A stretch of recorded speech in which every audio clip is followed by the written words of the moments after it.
Well, the U.S. economy shrank in the summer, the strongest signal yet that a recession may have already begun.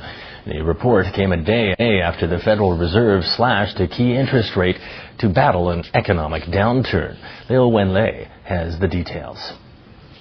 The Commerce Department reported that the gross domestic product, the broadest measure of economic health, fell at an annual rate of 0.3% in the third quarter. This is a significant slowdown after growth of 2.8% in the prior quarter. Spring activity had been boosted by the $168 billion economic stimulus program, but the economy ran into a wall in the summer as the mass mailings of stimulus checks ended and consumer confidence was shaken by the upheavals on global markets.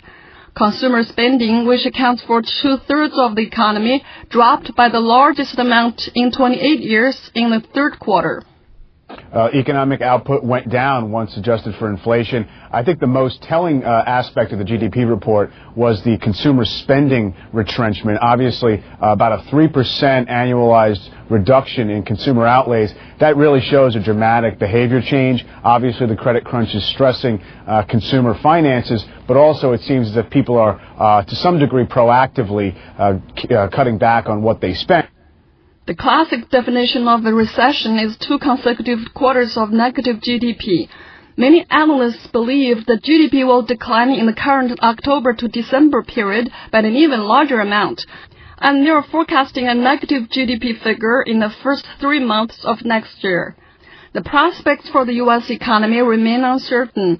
Thanks to a series of government measures, the stagnancy of the credit market seems to have eased a bit. At present, how to prevent it from falling into deep recession is what U.S. authorities are confronted with. Liu Wenlei, CCTV.